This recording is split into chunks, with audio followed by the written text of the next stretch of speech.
Hi, everybody. Just waiting for Sarah to get on.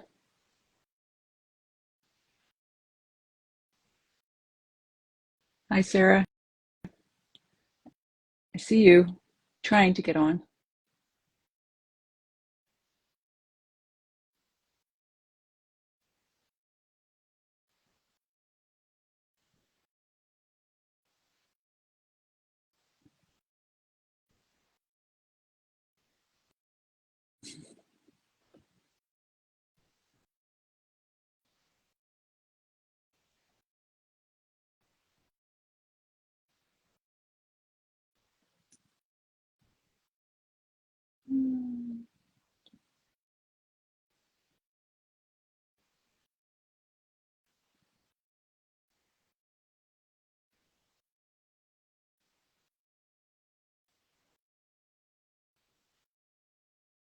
There you go. Hello. Oh, sometimes these starts, these lives can be difficult to start with. So, Yeah, anyways, I'm glad here. you're. So, I love this topic. I'm glad we're going to do it Yeah. today. One of my favorite topics is death, but non-death loss is also a Mhm. really important topic. So important. So important. Did I lose you there? Yeah, it's just Yeah. a glitch in the. A little freezing. Yeah, this is such an important topic, particularly for both you and I, Mhm. in our personal experiences as well as in our clients' experiences. Yeah. So, for anyone that has not met Karen yet, anyone in my world who hasn't met Karen yet, Karen is a grief counselor.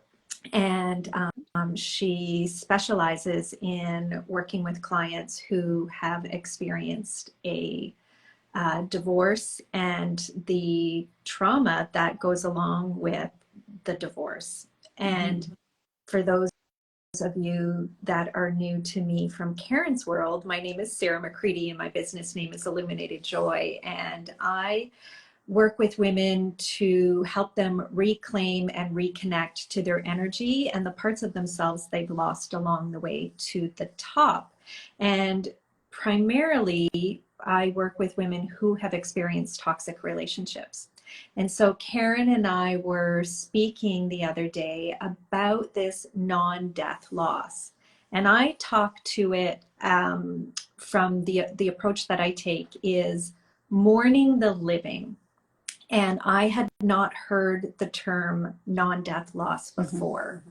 And uh, we both realized that this is such an important topic to bring to the forefront because you experience the loss of a person, however, they haven't transitioned or passed on, or passed away. And so there's a lack of support and understanding around the grief journey when somebody is still very much alive.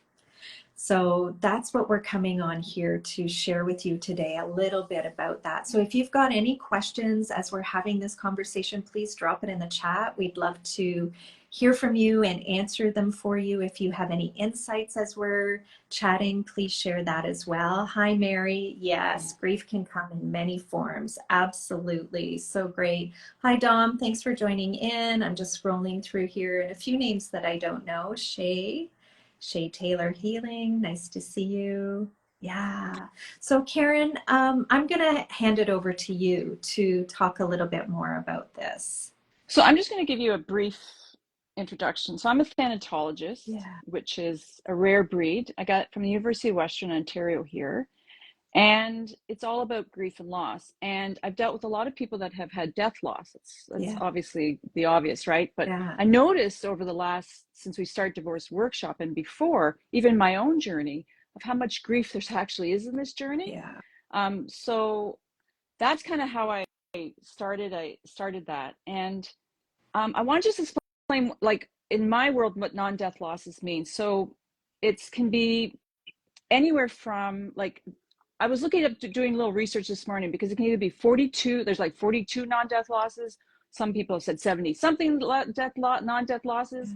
So you can have numerous different types, right? But Yeah. some examples are like someone gets diagnosed with a chronic illness, Yeah. your parent gets dementia, Mm. job loss, um, not able to have a child. Mm. Those are just some of the bigger ones that, or, you know, but divorce is one of those really, really big ones that often goes unnoticed as well. So the problem with a lot of these non-death losses, and we've all experienced, most of us have experienced some non-death losses ourselves, including divorce, is Mm. they're not really well well acknowledged, Yeah. right? We have to deal with it a lot on our own. Yeah. And so with divorce especially, there's so much grief that goes unrecognized, but also the layers of Mm. loss. Like there's like we have the divorce, but then you have everything else. And in my world, we call those tangible and intangible losses. So intangible, you know, those abstract where it's like your identity, Yeah. your hopes and dreams. Intangible, obviously, is like your house, the legal Yeah. bills, the Yeah. financial The changes, things, the the thing. things, Yeah. right? And that, so those are, and a lot of times in divorce, especially, we notice that it's very subjective. So Mm. some people will say, well, that's great, you got out, and some people will judge you, and you do not get the same support. And for me, in my view, when you have a doesn't even, it can be marriage or a relationship breakdown, Yeah. it is a death of a Yeah. relationship. And I don't think it's been given enough. I think that's why I have a passion for it, to help others, to try to help them navigate through this Yeah. as well, this divorce stuff, Yeah. because I think it's a lot heavier than I think most people realize. It's so much heavier. And I think the other part of that is they don't identify it as grief. That's right. They know they're feeling something, but they don't know what it is Mm-hmm. because the person hasn't passed away, or because, like we just shared, there isn't a bigger or broader conversation around loss, non-death Mm-hmm. loss. So they're not able to put context or a label on what their personal experience is. That's right. And so that's how you and I kind of came into conversation around this topic. Was we've both experienced with our clients that until we gave them the language, they had no idea really what it was that they were going through. And as I shared in my introduction, and I've shared with you in our conversations, mourning the living is the phrase that I came up with. I came up with that phrase, what I thought was on my own during my emotional healing journey, after my fourth and final toxic relationship. And I recognized that I was grieving, but it took so many months for me to process that it was a grief and it was this non-death loss that I was experiencing. And so when we're able to identify that and share it with our clients, it's like, I don't want to say a weight has been lifted, but it just gives them a doorway to begin to process their experience. Because like you said, there's so many layers. You're dealing with all the emotions that go along with experiencing a separation or a divorce. And then you've got this grief journey that's embedded in there as well.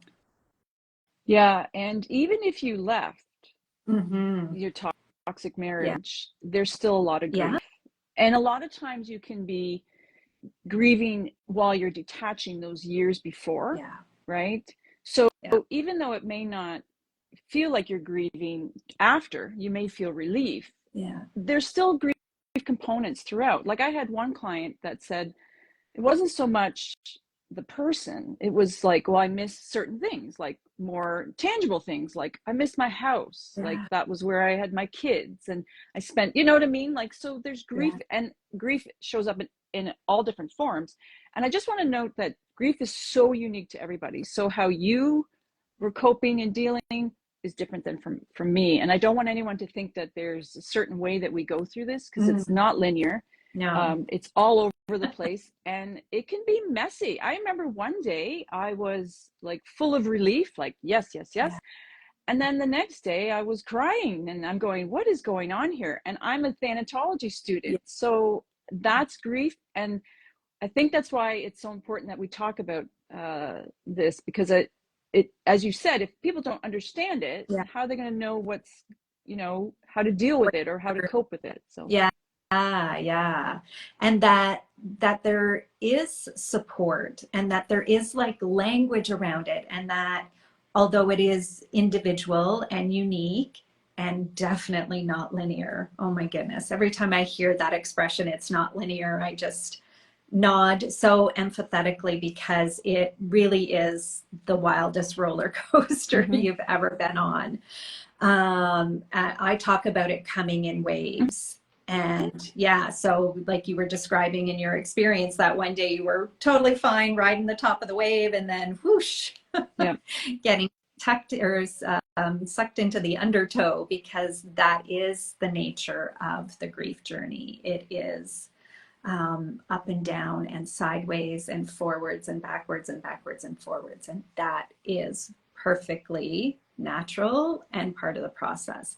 And so, as I was just saying, giving context to that, giving language to that, I find even just sharing your personal experience helps others be able to identify what's occurring for them as well. mm-hmm. Yeah. I also want to mention that grief is not done well in our society in general. We are very uncomfortable with grief, Yeah, even with death loss, right? yeah. So we don't get enough support in that type of loss. So we don't get enough support in like we talked about before. Mm, So with divorce, especially, and other types of non-death losses, they're disenfranchised, which means yeah. they don't kind of matter to people, right? And another misconception is because divorce is so common that society doesn't think you need any support. Mm, And yeah. Oh, that you'll be is, fine. Everybody. yeah, yeah. And I think we could do another live, Sarah, and talk about support systems, Yeah. because um, it is um, vital to have the right support systems, especially when you're going through a difficult divorce, Yeah. because it I'm matters. actually It just makes a big writing that difference. down. All right. Yeah. Yeah. Because I wanted to share also with our audience that this is the beginning of a conversation that Karen and I are going to be having. Mm-hmm. So we would love to hear questions from you. We would love to hear input and insights from you. Whatever your experience has been with grief, whether it was through a divorce, through a separation, through, as Karen had identified, other areas as well. I mean, our work right now is primarily focused on divorce and emotional healing from a relationship. So that's where we're leaning towards in this conversation, but we're open to hearing your Mm-hmm. experience about support around grief. Yeah, Yeah, I think as a thanatologist, it's a very vital component, yeah, and it often goes lacking, and a lot of people end up isolating, and that cycle of feeling not good about themselves. And we can talk about that too, about the yeah, stigma and about the failure feelings and all those that come up with that yeah. type of stuff with divorce. What you shared just a minute ago about being disenfranchised, that's such an important part of this conversation, because there isn't an understanding. So if you've experienced emotional or mental abuse in a toxic relationship, um, and then you are going through separation or divorce on top of it, there is such a misunderstanding around what that experience is for you, Mm-hmm. because as you just said, Karen, there isn't, because divorce is so common, there isn't the context or the language around how someone needs to be supported during that time. They really do have the mentality that, oh, you'll be fine because everybody does it. And that's so far from the Mm-hmm. truth. And I think this is where the depression and anxiety get escalated, because there isn't somewhere to turn to And it's really one of the catalysts for why I created my business and my mentorship program. I I say, like a tagline, if you will, is that I don't want any woman to ever feel alone on her emotional healing journey. Mm-hmm. And it's precisely because of this non-death loss or mourning the living process, grieving process that you go through, that nobody understands. Mm-hmm. And had there been, I know in my case, I'll finish that first sentence, had there been support for me during that part of my journey, my emotional healing journey, it would have been a very different experience than the way that it was. And I know for me, there was a 6-month period of nonstop tears. I literally could not stop crying. Now, part of that was the mental and emotional abuse from the toxic relationship that I had experienced, but it was also the grief journey. And again, because no one had died at my end, according to, my family and friends, there was no ability to grasp or understand why I wasn't able to stop crying. Yeah, it's the same type of story as I had too. The reason why we started Divorce Workshop is because I went through this toxic divorce, and there's nobody. Yeah. There was nobody. Like it was, and my family, they didn't really understand and couldn't support. Yeah. And it was quite, I didn't know how to navigate any of it. And I think that's why we started Divorce Workshop, as the same type of passion that you have, is to try to help people navigate through this with support and knowledge, because we're doing our own workbook to try to get people to buy this little workbook so they know how to navigate through this much better than I did, because I didn't know how to get through this. We do what everybody does. You go to a lawyer, and lawyers have their part. But as I've often said to others, the lawyer's your surgeon, and everybody else, you need everybody else helping you, right? Like, so, and it takes a village, and I didn't know that. And that's probably why there's a real, like you and I have that connection, is because we have that real passion to help. I don't want them to feel like how I felt. Yeah, that education, that awareness, the advocacy. So on that note, what would be a good direction that you could point somebody towards if they haven't fully identified that it's the grief journey that they're on? So we have it in our workbook too, but when you and I were planning our workshop, I will give is they need to know all the symptoms of grief. And so I can't name them all because I can't even memorize them all. But there's so many of them that people don't even know that they would connect it. Yeah. And so if they can connect it, then they'll go, okay, so it isn't this and this. It's like, example, like you can think you're going crazy. Yes. You can be like, okay, and it's really not. It is your grief brain. It is your emotional brain that is a bit bottom heavy, and you're not really up in the prefrontal cortex area focusing, right? You could have digestive issues. You can have behavioral issues, spiritual issues, right? Like you don't view the world the same anymore, which is another topic we can talk about. So, there's that. There's a whole list of symptoms, and a lot of what thanatologists do is educate and support in a different way than a therapist would. So, but that's one of the first things I would probably would recommend is the symptoms of grief chart. Right. That I have. Right. And start doing that self-reflection to see where you are, and then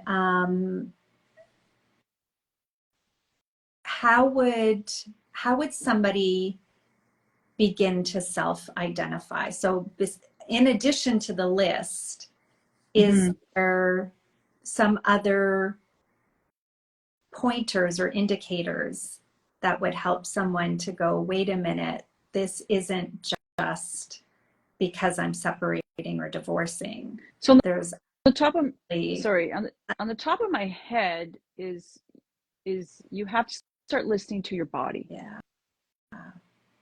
Okay. You have to start really listening to your body, like what is going on in you.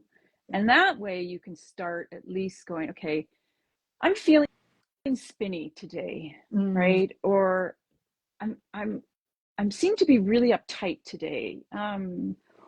Or my stomach's upset today. Is that because I ate what I normally eat, or is that because I'm upset? Like, plus it's normalizing, right? It's and I want everyone to know that it's okay what they're feeling, that this is all normal. mm, This is when you're going through such difficult times, that your body and your mind and brain are all going through stuff. So yeah, I just want to make them know that it's okay, that it's normal, and then not to be like, you know, scared or thinking, anything. It's just, yeah. and I think a lot of people if you've never been through anything that's really, really difficult, it is hard to kind of figure that out. Yeah. Um, you know, it, Yeah. It's, you really don't know when even if you've experienced before. So as I share in my story, there was mhm, 4 separate relationships. They mhm, were each long term. So there was always this grieving period at the end of each of them. However, it wasn't, I didn't recognize that it was grief with the first three, with the ending of the first three. So it took a long time to start to pinpoint what was happening in my body and to start associating that with the process that I was mhm, going through. We're so often quick to dismiss. So you were just saying it is a normal and natural part of a very emotional time in your life and a very like big milestone time. We're so often so quick to judge ourselves and mhm. dismiss what's happening. Yeah, So, we are. yeah, step one, just giving yourself acknowledgement and awareness that it is happening. This is part of the grief journey. And then to start feeling into your body, and Mhm. um, that it's going to feel a little bit different every day. Yeah, it does. Yeah. It does. Is there any tips or anything that you'd like to share on how you help with Yeah. the grieving process? Yeah. So what you were saying about getting in touch with your body, what was coming up for me was it's oftentimes a challenge for those of us that have experienced a highly toxic Mhm. relationship, which means mental and emotional abuse. It's it's very challenging to get in touch with your body. Mhm. You are most often out of your body energetically and cognitively. You're out of your body. So you were talking about how you're not in your prefrontal cortex, which is the executive Mhm. functioning. We are living in what's known as our limbic brain or our toddler brain. So we're highly agitated, triggered,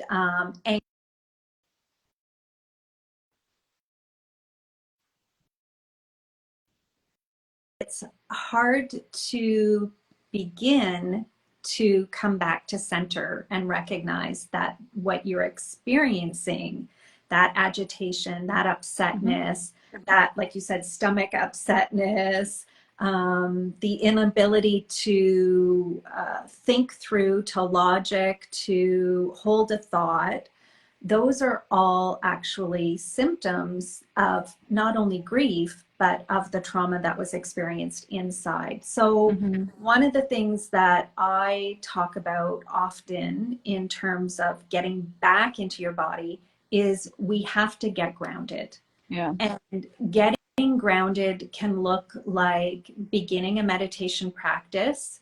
If you are too agitated and that isn't even on your radar because you can't even think about sitting still for 2 minutes, walking in nature. That was the Yeah. place where it all started for me. I Me as had well. to get outside and I was compelled, like I just wanted to be outside. And the reason being is because, and I particularly wanted to be amongst the trees. And the reason being is because that grounds us, that gets us Mhm. back in our body. it starts to regulate our nervous system. So that's really the key piece in everything that you and I are talking about today is um, beginning to regulate your nervous system. That is the, I would say, the very first place to start. And ways in which you can do that are being in nature, beginning a meditation practice, getting out for a walk, yoga, and I mean, there's a myriad of things, but those are just off the top of my head. Breath work also will help begin to regulate your nervous system. So yeah, those are really good ones. key. Those are kind of key. So getting back in your body and then not dismissing what you're feeling as something other than what it actually is, which is part of the grief journey. And it has to be processed. You have to, I'm hearing this language a lot lately and it really resonates with me. You have to metabolize your emotions. So meaning you have to process them. You have to feel them to heal it, as I talk about, and you have to find a way to acknowledge them so that you can release them. Yeah, I agree. Yeah. I agree. In the grief world, we call that kind of integrating. Yes. So we just integrate. But I really want to, I would like to do another one with you where we talk about all these grounding, because forest bathing is an exceptional tool. Yeah. And I've actually done presentations about it because it's such a good thing. And it's very affordable, right? Yeah. It's very affordable. You can do it anywhere. Yeah. Mostly anywhere. Mostly anywhere, right? So the grounding would be another good topic for us to talk about, because you're right. When you come out toxic or even non-toxic, just challenging, right? Because a lot of marriages are moderately, they're difficult, right? You still need to practice self-care, and you still need to go through the emotions, and you still need to grieve, and you still need to release, because none of us got married to get divorced. That's right. Right. That's right. So, yeah.